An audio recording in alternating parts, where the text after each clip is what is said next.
Hello, everybody. Happy Friday. I should say happy Friday, especially for us in the Northeast right now. Oh my gosh, it is beautiful out.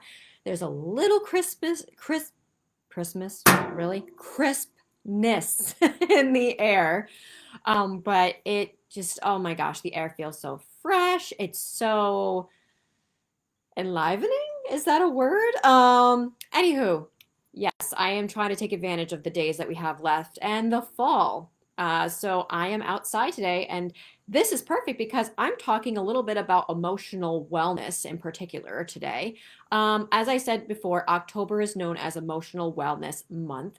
So I've talked a bit about this before, about how nutrition can play into this, but I really dug a little bit deeper this week and I actually, so for my board certification, I need continuing education units, and I decided to pick a continuing education unit that talked about specifically nutrition for emotional wellness and emotional healing. And that is what I am going to deliver to you today. So it's kind of in line with what I've been talking about, but there are some things that were a little bit more in depth that I'm going to cover today too. So it's just going to be kind of more of a conversation.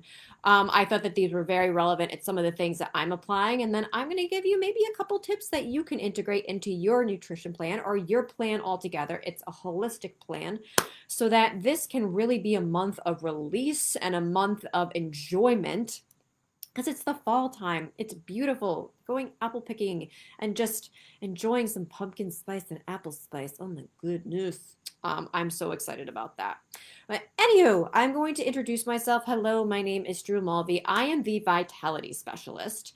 So what that is, I integrate integrative health, functional medicine, functional nutrition, personal training, and life coaching so that you can really start to understand your body on a cellular and biological level and really regain your quality of life back. More importantly, break the confusion of all the different protocols out there and really learn about your own unique needs. This has sprouted from my own personal journey from with autoimmune conditions and disordered eating and several other ailments to now completing two half Ironmans, and I just signed up for a second half Ironman or third half Ironman, which I am going to be doing at the end of March in California, which is so exciting that I have gotten to this point of health. So if that sounds like you and maybe you have been finding confusion with the different protocols that are out there, then I would absolutely love to just sit down on Zoom with you and have a call with you so that we can start getting you moving in the right direction and just breaking some of the fluff that's out there. Because really, it's been kind of damaging to people, and we really want to work on who you are and build a plan based on who you are. Super important, or else it's just going to be another plan. All right, so with that, the link to that is going to be in the bio on Instagram, and for those of you that are on Facebook, that's going to be in the comments below. All right, so we're talking about emotional wellness in particular. So how is it that nutrition, trauma, and emotional wellness all go together? Well, here is what I have been doing as part of my practice is that I don't just ask about your nutrition. I ask about your previous relationship with nutrition. I ask about your relationships. I ask about just your general history because the series of events, especially stressful events, can send a cascade of inflammatory proteins down your body, in your body, and it can actually create epigenetic changes. So epigenetics, it's a big area of study right now. It's basically how your external environment is manipulating the genes, particularly at the DNA and the RNA level. So DNA is the backbone of your genes, which creates proteins, which creates different cells in your body. So if there could be SNPs, we've heard of genetic SNPs. Sickle cell anemia is one of them. Down syndrome is one of them. Trying to think of some other ones. Well, those are the main ones. So that came from a genetic SNP in the DNA or the RNA that something was not read properly. And with that inflammation, that can actually damage that DNA. That's because it's causing oxidative stress. So I have covered before that emotional stress and mental stress can actually be the most pro-inflammatory thing in your body and can manipulate your genes and how your proteins are actually produced. So if they're going to be healthy or if they're not going to be healthy. That even goes down to, I was talking about the mitochondria, that mental and emotional stress can really affect how your mitochondria is functioning, and that's responsible for your energy, which basically is responsible for clearing things out of your body, for making you feel good, for your brain health, for your heart health, for your digestion, especially for recovery from hard workouts for those of you out there that are other endurance athletes and recreational athletes. If those are not functioning properly, then you start to see the whole body in a diseased state. That's a really big underlying factor of autoimmune conditions is mitochondrial dysfunction. People are experiencing long COVID because COVID affected the mitochondria. So it goes even as far as that. You want the mitochondria functioning properly, and that will also help with just clearing out the inflammation. But here's the thing that I got a little bit deeper into, and this is why I do what I do. I go over kind of what's happened in your life, and I try to kind of see what is the straw that broke the camel's back? Because usually, here's an interesting thing that if there has been any sort of childhood trauma, there is usually IBS symptoms later on in life. Very interesting. So I dug a little bit deeper into that because that's something, as I was saying, that's something that I apply. And during my CEU, they were talking about adverse childhood events. Now, here's the interesting thing is that from 0 to 7, those are the most formative years of your life. So whatever happens in those years can really set the trajectory for the rest of your life. Now, does that mean that it's set in stone? Absolutely not. You can change that. There are ways to change that. But those are really key areas. And what this particular CEU was going into is the amount of adverse childhood events. When there was 1 versus 4 adverse childhood events, and that was leading to more instances of obesity, of cardiovascular disease, of brain health issues, of even food choices where they're not making the best food choices. Why is that? Stress makes you crave sugar because it's basically telling your body you need to get the heck away from the lion or else you're going to be eaten. And cortisol stimulates the liver to produce more glucose, basically to get glucose into your system and start breaking down proteins to get that glucose into the system. So that can just spike the blood sugar up. That also is causing a stress in your body and could be inflammatory if it's for the short term. That's actually a very important thing, especially if you are lifting or if you are sprinting or doing HIIT workouts, you are going to need that glucose. So yes, there is a place for that. But once it is over a long period of time, then that can actually start to eat away at your muscle. So think about that. If you have had those for several years, then that might be something that could be linking potentially to your habits, and particularly your habits with food. It was very interesting that also, I mean, obviously community is going to be a big factor as well. So what I've kind of talked about is different nutrients that can help with inflammation, but also it can help with emotional wellness. Another CEU that I was listening to, and I'll go over this again, is that really we should start screening. We screen for cardiovascular disease. We screen for brain health. So in particular, those are usually the markers that are usually elevated are C-reactive protein. So that's an inflammatory protein.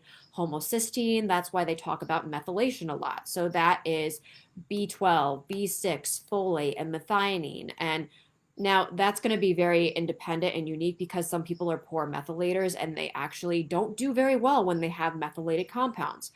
In particular, some also have genetic STIPs that they can't metabolize synthetic folate, so folic acid, and then that can create even more inflammation in your body. But anyway, going back to the markers of inflammation that could be contributing to cardiovascular disease and also diabetes and all that can be contributing to your emotional wellness. When you are inflamed, your brain cells really are not functioning properly, let alone your brains. Well, you're not your brain cells. Well, yes, getting to that, alluding to that. Your cells are not as sensitive to insulin, and then your brain's not as sensitive to insulin too. So that's creating even more inflammation, and then that can really affect your mood. So if we see markers like that, it was very interesting what she was saying that really for mental health, we should start looking at those inflammatory markers that are screening for cardiovascular disease, that's screening for blood sugar dysregulation. Oh my gosh, that will really screw up your mood. So sharing from the past. When I was younger, I actually had hypoglycemia, which I was just told you have hypoglycemia, and there was really no indicator as to what the root was and what was causing that. But now that I've learned more about it for a long time, I actually had a lot of stress growing up. I shouldn't say, all right, I know that I had some great things too, but an emotional stressor is still an emotional stressor, and I do not dumb that down for anybody. Stress is still stress. And so, with that, on top of being a very active person, I was an avid athlete and I was very hard on myself. I was actually harder on myself than the coaches could be. But sometimes I did have those coaches that, anyway. So, with that, I had all this stress from, and then school, and I was tired all the time. Like, I really did not have the energy of a normal teenager. So, that was adding extra stress on me. So, all that cortisol was releasing so much glucose into my system that eventually I became hypoglycemic. So, that's one of the indicators that over time, if the cortisol remains elevated, then after like 2 or 3 hours, that's when you get nauseous. That's when you get jittery. That's when you're not feeling very well. And that's exactly what was happening to me. But now that I'm starting to see, I needed to process things from my past and move forward. And that really helped me. At the time, I didn't know too much about, well, I shouldn't say that. I started to become a vegetarian, so I started to become a little bit more aware of what I should be putting into my body, but I wasn't always making the best choices for my body. And with that, I continued on that spectrum. Yes, one of the things that I did deal with was depression, which could have been linked to several different things. But anyway, going back to that the mental health with looking at the inflammatory proteins can very much be linked to mental health parameters as well. Anywho, we were going back to, did I go on a tangent? To me, it made sense. Okay, I'll bring everybody back. So, what we were talking about is, and this is what I try to do, the most important thing is when you have those things in your past, it can create cycles and habits, especially with nutrition. And I say that nutrition is just basically a reflection of your own personality. Sorry, there was somebody walking in the back that I don't normally see. Anyway, and so the food choices that you make, it could be a reflection of maybe a celebration, or you could have had restricted eating, or there could have been, here's an interesting one that I've seen, where you were forced to eat all of your food and it was a massive amount of food, or maybe there just was not a good relationship with that food. Maybe you had seen diets around you. I don't know. I've seen a whole bunch of things that have really started to impair one's relationship with food. But then there were also external factors too, and social factors that were leading to that. So, with that in mind and knowing how you got to that point is meeting yourself where you're at and building on top of that. That's really what helped me with my disordered eating journey, to be honest. I very much value balance in my life. And I do still enjoy, yes, I have to be gluten-free and dairy-free most of the time. And I really have to watch it with nightshades because, yes, I did have an autoimmune condition that I do have to pay attention to. But I still allow myself time for those things. And this was something really interesting that was talked about when I was listening to the CEU. It's not a matter of taking things away, but starting to build the right things. So, what are the things that they recommend for diabetes and for cardiovascular health? Eating more antioxidants, so eating more colors, so more of your fruits, more of your vegetables, and I'm going to even go a little bit deeper, eating more alkalizing foods. That's incorporating some of the nuts and the seeds. The seeds in particular, the pumpkin seeds and the hemp seeds and the flax seeds and the chia seeds, they are actually very alkalizing and they contain anti-inflammatory fats, so omega-3 fatty acids. Now, they're not going to be as potent as, say, EPA and DHA from fish, especially if you don't have zinc, because that helps with the enzyme. That's the cofactor for the enzyme for those omega-3s from plants to be converted into EPA and DHEA. But still, it's providing that anti-inflammatory effect. It's also giving you fiber, and fiber helps you to eliminate things out of your body, because if you're not eliminating those things out of your body, they keep circling and circling and creating even more inflammation. And let me tell you, you're not feeling good when you don't eliminate things. Let's just be honest. 100%. Yeah, I think we can all talk about that. So you want to make sure that you're having those components. Alkalizing foods. Now, do you have to have all of your diet or no, excuse me, nutrition plan? I do not use the D word very much. Nutrition plan is all alkalizing foods? Absolutely not, because then that can just throw you off kilter. There needs to be a nice little balance of acidic foods and alkalizing foods. And when you have those acidic foods, really paying attention to the quality of them. So your beans are going to be a little bit more acidic. Your grains are going to be a little bit more acidic. Your animal proteins are going to be a little bit more acidic. There actually are some nuts that are a little bit more acidic. But does that mean that you have to take those out altogether? Absolutely not, because those are really important for adrenal health. And they have amino acids such as tryptophan that really help with the production of serotonin and melatonin. There's tyrosine, and that helps with dopamine production. That also helps with your thyroid, and that supports your noradrenaline and adrenaline production. So you need to have that protein in there. But really bumping up your fruits and your vegetables and some of those seeds that are going to give you those omega-3 fatty acids are going to be so great for your health. And does that mean that you have to take things out altogether? No. Meet yourself where you're at. Wait, does that mean overall that you have to take things out altogether? That's very individualized. I'm starting to see now it's really personal preference, and it maybe somebody is just really healthy and that's just what their preferences are. And it's not necessarily that they have disordered eating. It's just what they like. So it's just a matter of kind of meeting them where they're at and then meeting yourself where you're at. But for me personally, yes, I do still have my burgers and fries. I do still have my gluten-free cookies when I can. When I can have dairy, there is, if any of you are from around here, there is something called Rich Farm. And that is a really delicious ice cream place. So yes, I still integrate those foods because there's an emotional satisfaction behind them, and that emotional satisfaction is very key when we are helping the body to heal. Now, it depends on the person, obviously. There could be those connections from the past too, that maybe those foods were comforting in a really hard time. So I do want to say, I think this is really important. I probably should have said this at the beginning as a disclaimer. If you have had any of these events, don't try to figure these out on your own. I really highly suggest that you do work with a licensed professional, a mental health professional, to help to walk you through these. There are really some great modalities such as EMDR. There's just a bunch of them so that you can walk through this with somebody else, talk it through, release it, and then that is going to bring a whole bunch of health to your body. So you could even start with something small. That's something that I talked about in my Cell Ignite, is that we write down the things that we wanted to leave behind in the summertime, things that we can thank it for being in our life, but then we can leave it behind, and we can leave those negative things behind, process the emotions, and then we can move forward and seeing the doors that open. That can be actually very healthy.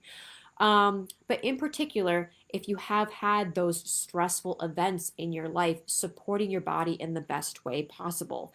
Some other nutrients that are going to be important, foods that are really high, I shouldn't say really high, but have a good amount of B6. Now, B6 in particular help with serotonin and melatonin production. And I talked about something before, that B6 is responsible for methylation. And why also is methylation important? Because methylation helps to keep the homocysteine intact. Homocysteine, when it's elevated, that can be an inflammatory marker that can lead to cardiovascular disease and also brain issues, Alzheimer's and dementia, that they see high homocysteine.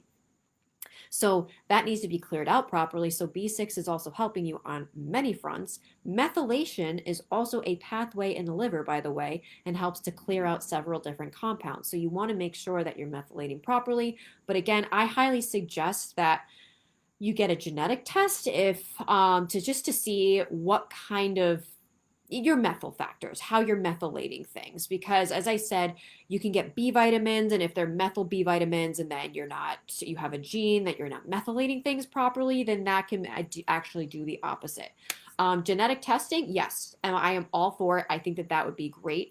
But I have to say, we're leading back to the epigenetics before, is that some sort of adverse events, and even the foods that you're eating, the things that we're breathing in or the things that we're drinking. I mean, there are so many different toxins that we're exposed to each day that can actually, well, that affects our RNA and our DNA, but that does not mean that it's the end all be all. You can actually support those things. I know that I have some enzymes that aren't 100% just linked to my past, and you just have to make sure that you flood it with the cofactor so that it starts functioning properly. And then you can start to kind of rewire your genes a little bit once you start incorporating things that are beneficial for you.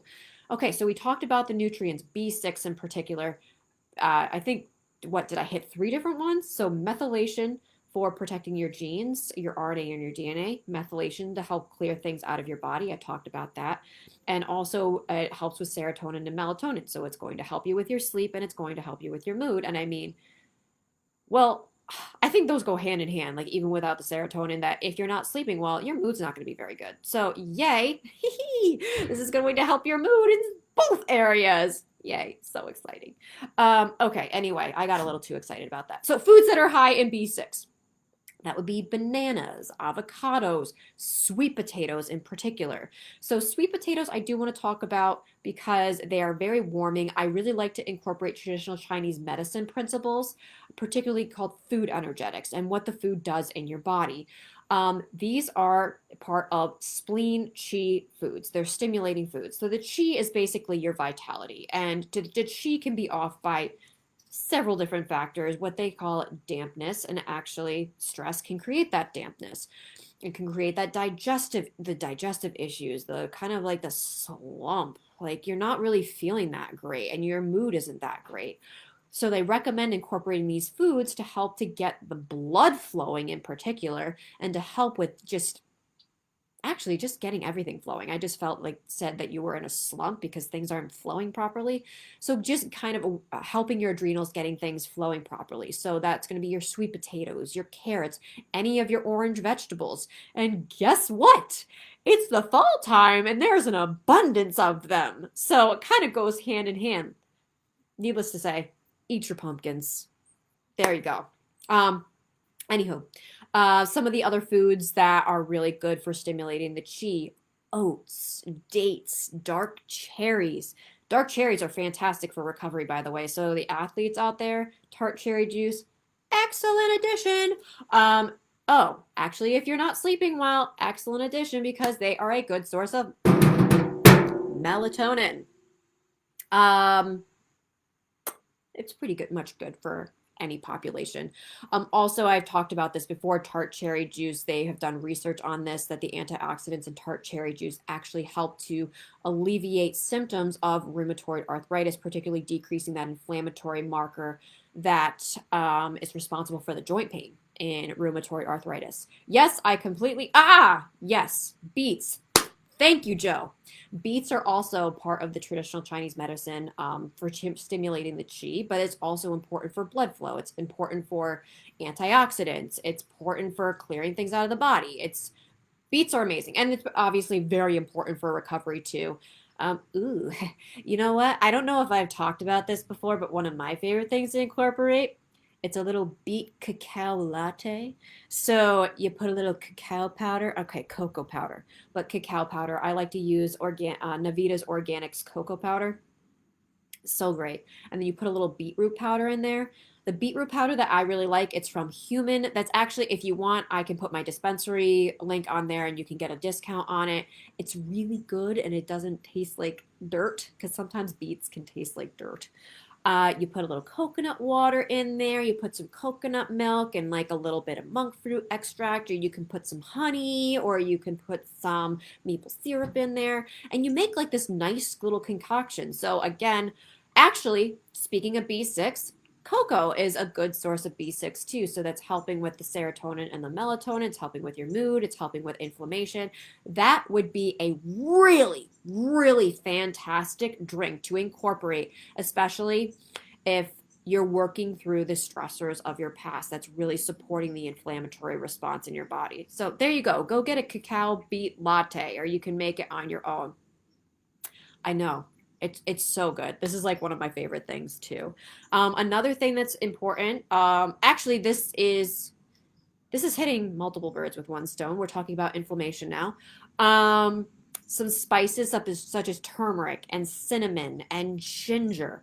They are very warming and very soothing to the body. Now, I do have to say that those that are having hot flashes and those that are kind of going through the changes, this is what I have recommended to you. Yes, they can be very good for inflammation because that's actually during a time that your body's a little bit more inflamed, a little less insulin sensitive. You want to support it, but because it can be a little bit hot, you want to actually have that as a cold latte. So you can still have the spices, but have it cold so it doesn't ignite a hot flash. Kind of balances everything out. But those are also antimicrobials, they're antifungals, they're antiviral. I mean, they're so great for you. And then by decreasing that inflammation and also decreasing inflammation in your gut, that can really help to support your mood in the long run. So there you go. I gave you two functional drinks and functional recipes. I love my golden milk latte with the turmeric and the cinnamon and the ginger. And I do love my beet and cacao latte too. Sometimes I do pomegranate and cacao because I like that tartness.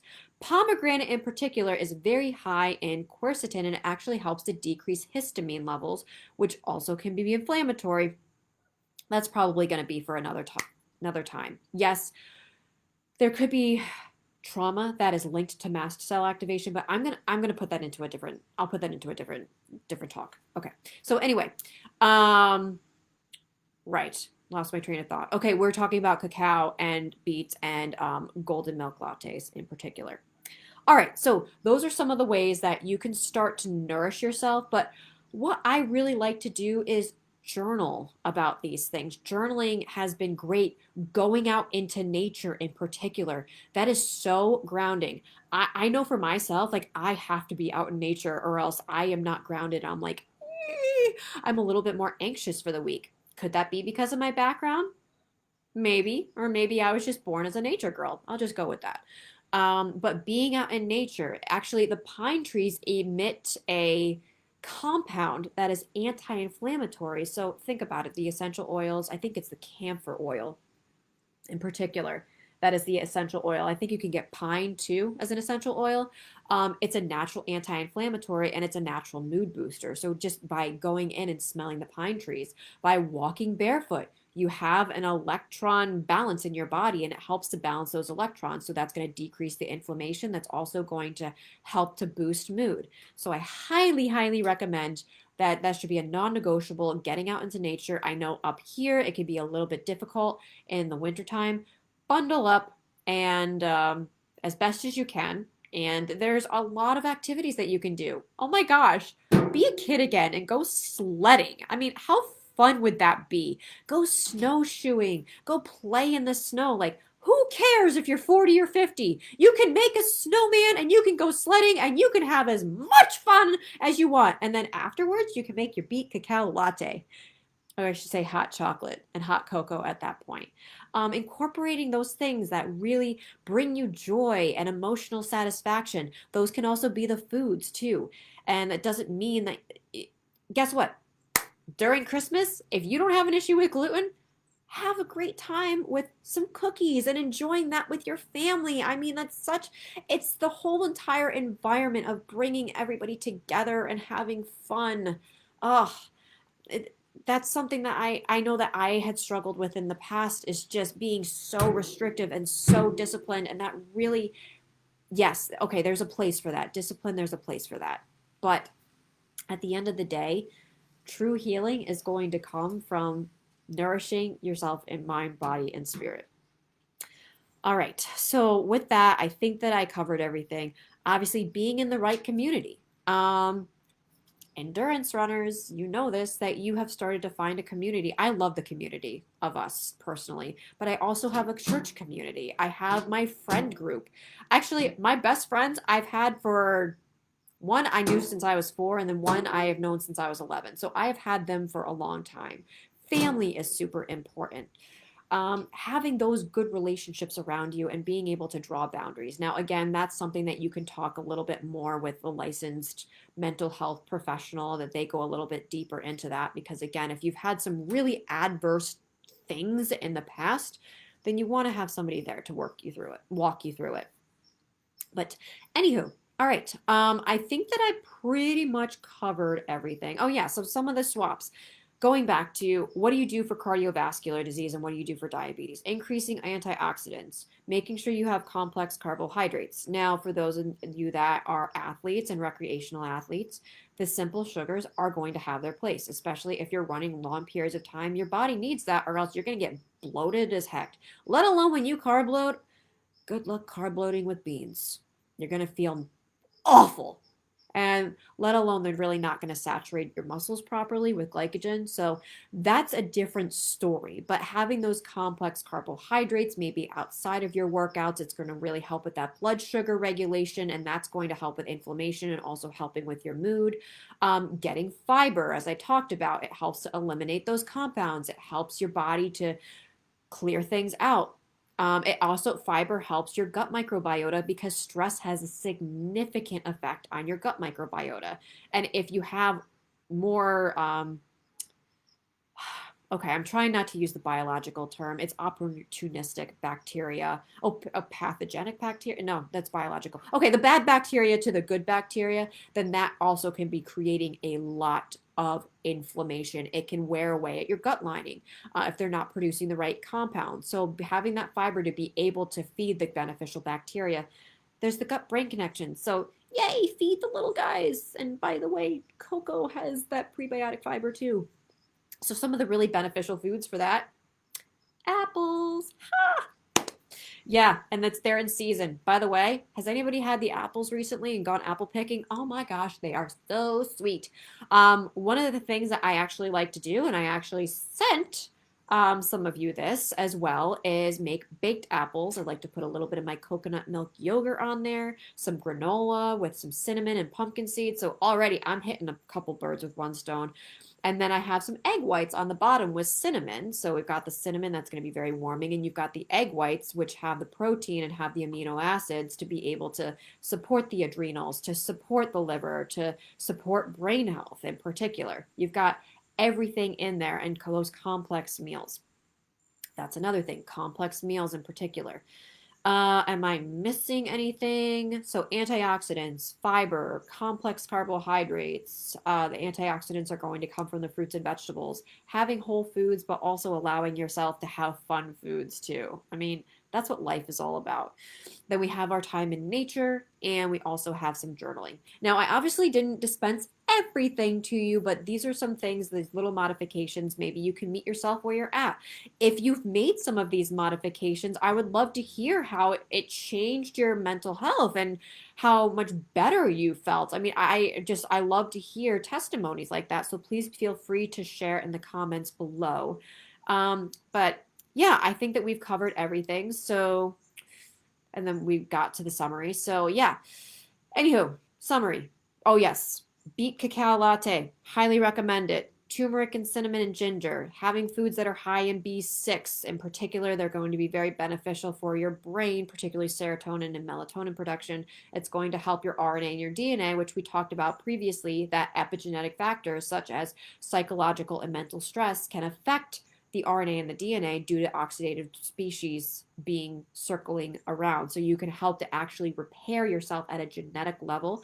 I would even recommend maybe even getting some genetic testing to see where you're at and what cofactors that you do need. I can run that in my practice if you are interested in that. There's something that I'm doing on myself too, that I'm using myself as the guinea pig with this one in particular, but I've had other tests that are run too that I know of with certain enzymes. Highly recommend it though. And yeah, nourishing yourself, having grace for yourself, meeting yourself where you're at, and really becoming the best version of yourself with all of your different quirks. And that is what life is all about. I think that I can drop the mic on that one. All right, everybody. Well, I hope that you all got some benefit from this. If you have any other questions for me, please feel free to DM me. If you have any lovely antioxidant rich recipes that you have in the back of your mind using some of these foods, I would absolutely love to hear of them. I'm always down for making new recipes. But yeah, so with that in mind, my name is Drew Mulvey. I am the vitality specialist. So I use components of functional medicine, integrative health, functional nutrition, personal training, and life coaching to really help you to really reap the best quality of life, to understand your body on a cellular and biological level, to break through the confusion of the protocols. And I think what we were talking about today, just really getting that abundance of life back. That's actually my tagline is nutrition for your abundant life because I do very much value that. You do not deserve to be in a diseased state, and it's time to finally get you back to the life that you want to start living. That sounds like you. If you've been struggling with some things, or maybe you just have some questions for me, or maybe you want some ideas, then you can definitely sign up for the 1 hour strategy session so I can give you some very specific tips based on what your goals are, what your background is, what your health history is. And we can start moving you in the right direction towards the best vitality that you can acquire. Okay, so with that in mind, that's going to be for in the bio for you in Instagram, and that's going to be in the comments for you on Facebook. Well, everybody, I hope that you all have a wonderful, wonderful Friday, and I look forward to seeing you all next week. Take care. Bye bye.